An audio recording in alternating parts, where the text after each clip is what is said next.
As-tu déjà eu l'impression que ta vie avançait sur des rails invisibles, sans vraiment comprendre pourquoi tu choisissais tel chemin et non un autre? Comme si chaque décision, chaque réaction, chaque émotion n'était pas totalement tienne, mais guidée par une main silencieuse, dissimulée dans l'ombre de ton esprit.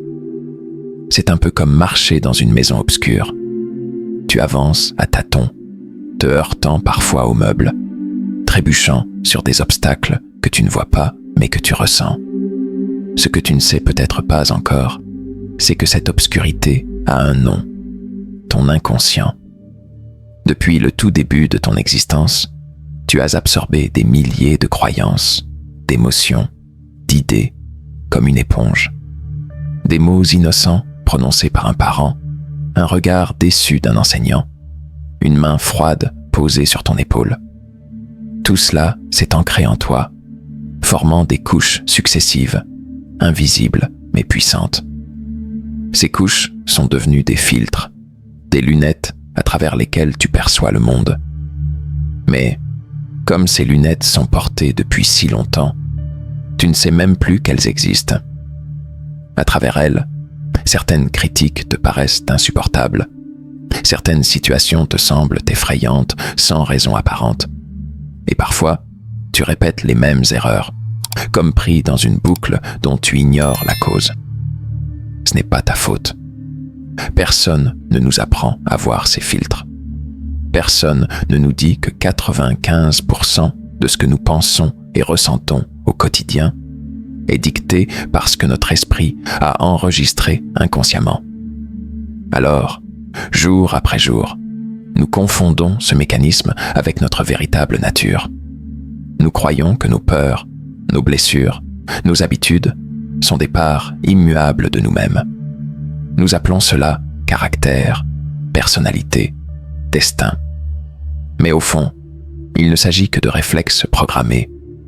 Imagine un instant que tu puisses voir tout cela clairement, que tu sois capable de prendre du recul et d'observer ton propre esprit en train de fonctionner.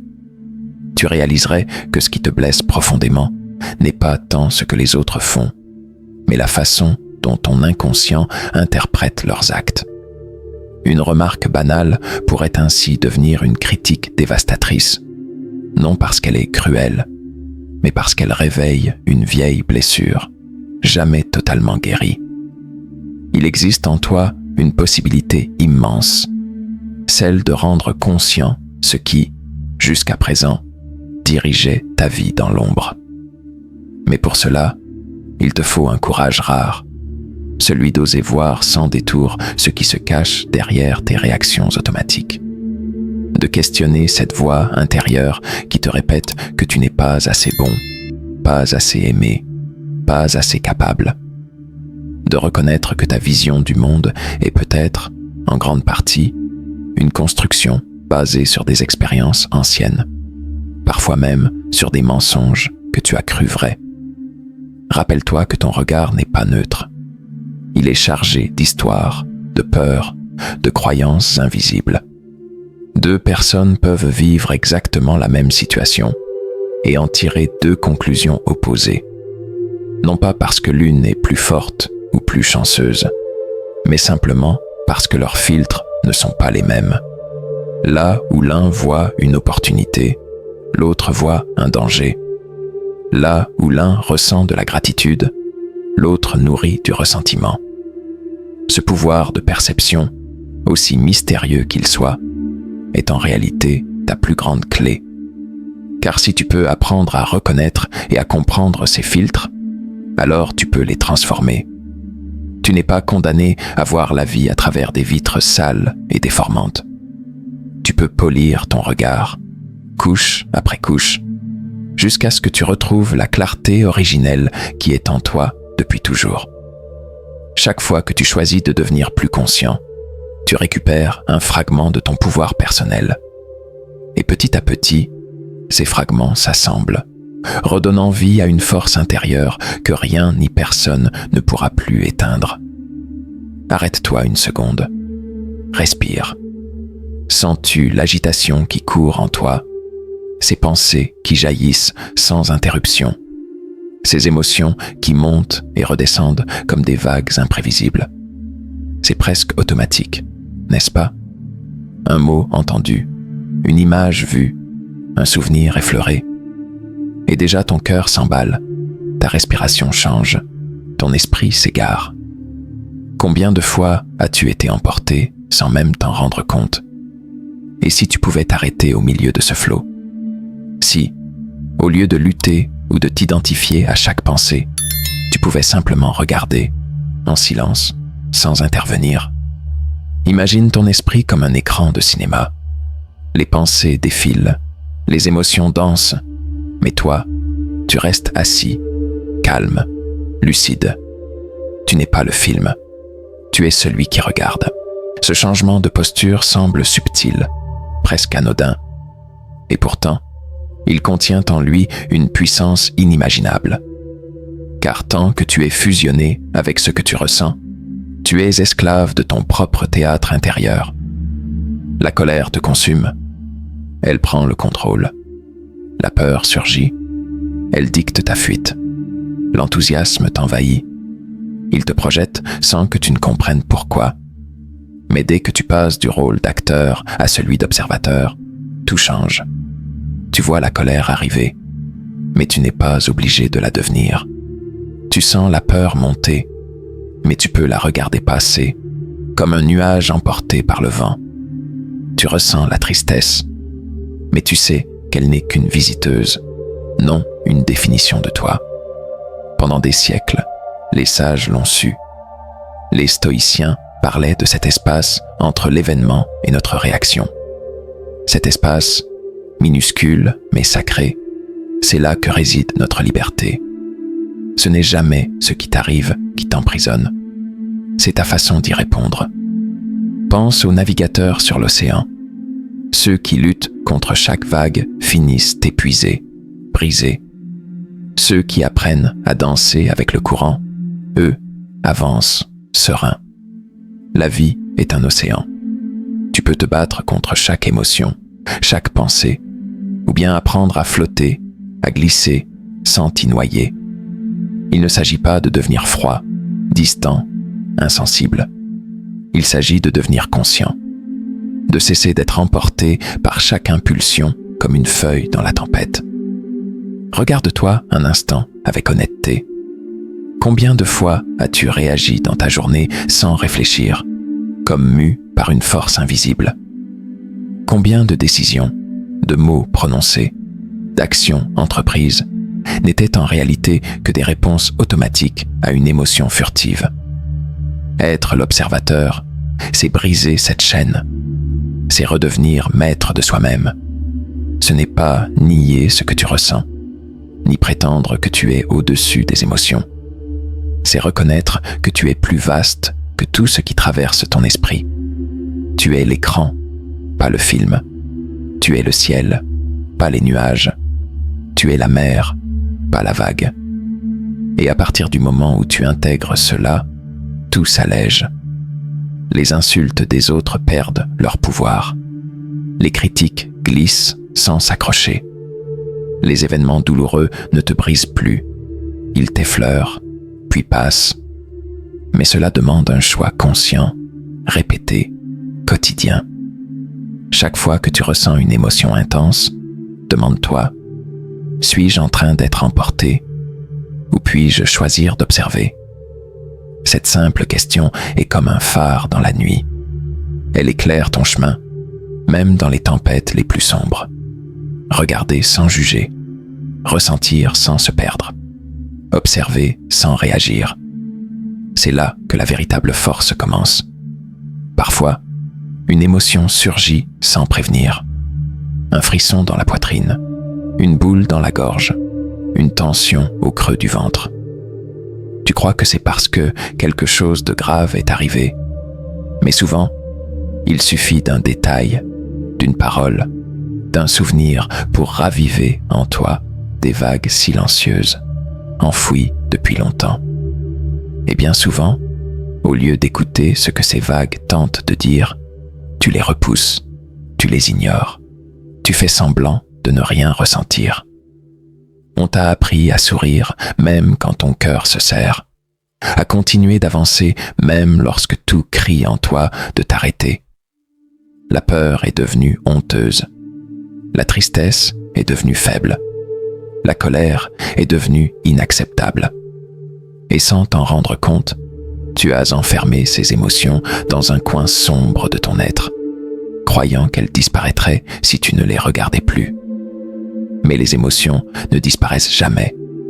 Elles attendent, elles patientent, et chaque fois que tu les ignores, elles s'enfoncent un peu plus profondément. Elles s'enracinent dans ton corps, dans ton esprit, comme des graines oubliées qui poussent dans l'ombre. Et si, au lieu de les fuir, tu choisissais de les écouter? Si, à chaque montée de peur, tu demandais « Que veux-tu me montrer ?» Si, face à la colère, tu murmurais « Quelle limite ai-je laissé franchir ?»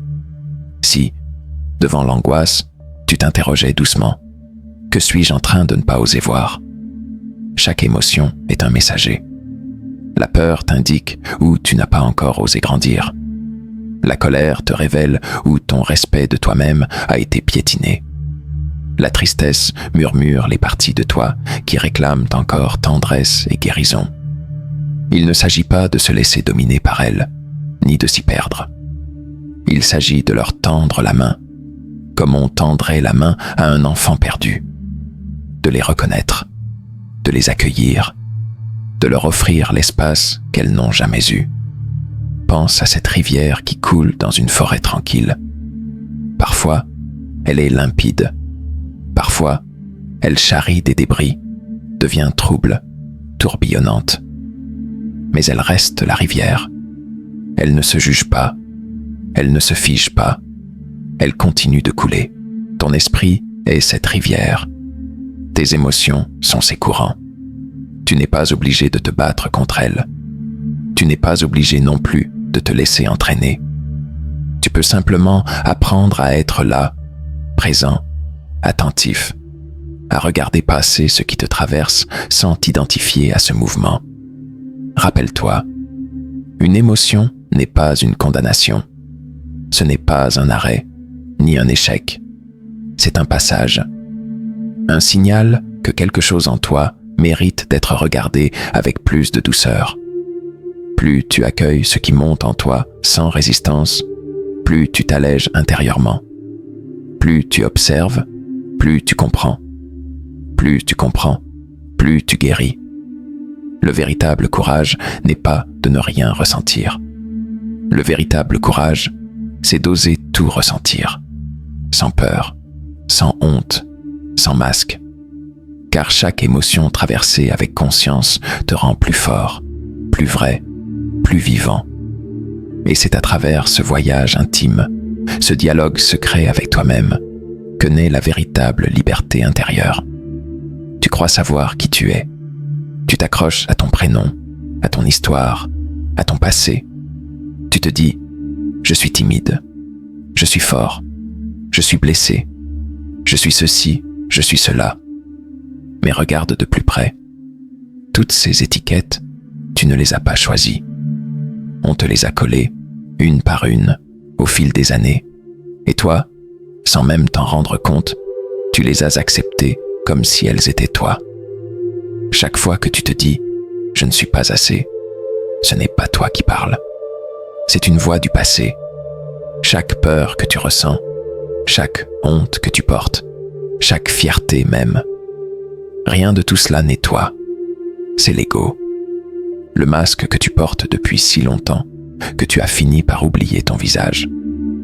L'ego veut te convaincre que tu es défini par ton succès, par ton échec, par l'image que les autres renvoient de toi. Il veut te faire croire que ton identité est gravée dans le marbre, figée, immuable. Mais tout cela n'est qu'une immense illusion. As-tu déjà observé combien ton humeur change au gré d'un regard, d'un mot, d'un événement? Un compliment te gonfle d'orgueil. Une critique t'écrase. Une réussite te donne l'impression d'exister.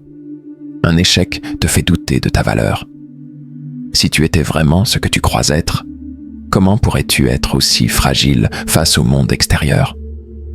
L'ego est un château de sable bâti au bord de l'océan. Chaque vague le menace, chaque marée l'effrite. Et toi, tu dépenses ton énergie à réparer, à renforcer, à protéger un édifice voué à s'effondrer. Quelle absurdité, quelle fatigue. Mais il existe une autre voie. Tu peux choisir de laisser tomber ce masque. Non pas en te battant contre lui, mais en voyant enfin qu'il n'est pas réel. Tu n'es pas ce que tu crois être. Tu n'es pas ton passé. Tu n'es pas tes peurs. Tu n'es pas même tes pensées. Imagine un acteur qui, à force de jouer un rôle, en oublie qu'il est en costume. Voilà ce que nous faisons tous. Nous interprétons le rôle que notre histoire nous a écrit. Mais il suffit d'une étincelle de lucidité pour comprendre. Je peux enlever ce costume. Je peux sortir du personnage. Alors, oui, ce sera inconfortable au début. Te défaire de l'ego, c'est perdre tes repères habituels. Ce sera comme marcher dans le vide, comme ouvrir les yeux pour la première fois après une longue nuit. Mais que préfères-tu? Une sécurité illusoire ou une liberté authentique? Ne te laisse pas piéger par la voix qui chuchote « Je suis comme ça, je ne peux pas changer ». Ce n'est pas ta voix, c'est celle de tes blessures non guéries. Ce n'est pas ta vérité, c'est la poussière accumulée sur ton miroir. Le véritable toi est bien plus vaste que toutes ces petites définitions étriquées. Il est fluide, vivant, changeant. Il est capable d'évoluer, de se réinventer, de renaître à chaque instant. Ce que tu crois être ta protection est en réalité ta prison. Ce que tu prends pour ta force est souvent ta plus grande faiblesse. Et ce que tu redoutes de perdre est exactement ce qui t'empêche de vraiment vivre. Alors, ose. Ose regarder derrière le masque. Ose questionner chaque certitude. Ose t'arracher à l'image que tu crois devoir défendre. Parce que c'est seulement en lâchant tout ce que tu n'es pas que tu pourras enfin découvrir tout ce que tu es. Imagine que ta vie soit un immense sac que tu traînes derrière toi. À l'intérieur, il y a des souvenirs, des blessures, des regrets. Certaines pierres sont si anciennes que tu ne sais même plus d'où elles viennent. D'autres sont récentes, encore fraîches, encore douloureuses.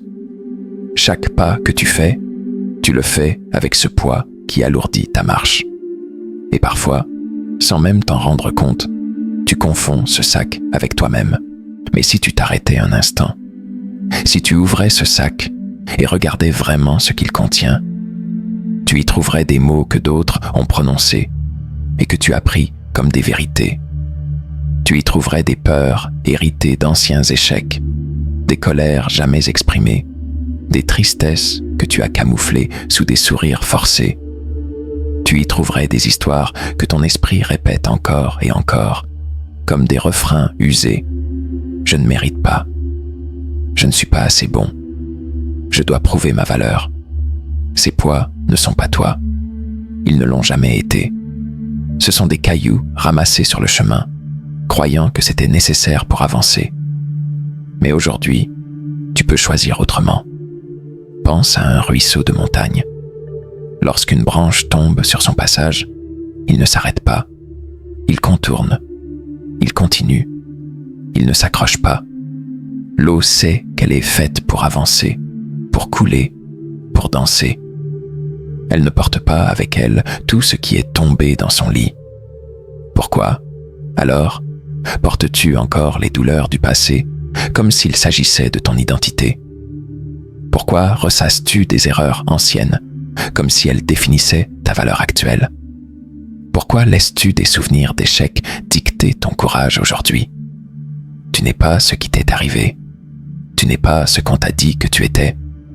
Tu n'es pas les promesses non tenues, ni les rêves brisés, ni les abandons.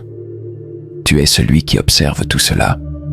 Celui qui, à tout instant, peut décider de déposer le sac au bord du chemin et de continuer léger. Laisse-moi te poser une question simple.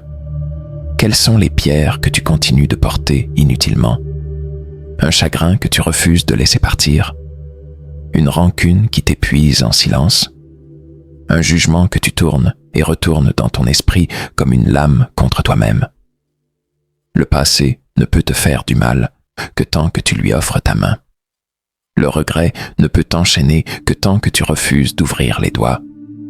La douleur ne s'accroche pas à toi. C'est toi qui t'accroches à elle. Regarde l'eau du lac. Après la tempête, après les remous, elle retrouve son calme. Non pas parce qu'elle force le silence, mais parce qu'elle laisse naturellement les vagues se dissiper. Toi aussi, tu peux retrouver cette paix-là. Pas en luttant contre tes souvenirs, pas en effaçant ton passé, mais en choisissant de ne plus t'y attacher. Lâcher prise ne veut pas dire oublier. Lâcher prise ne veut pas dire nier ce que tu as ressenti.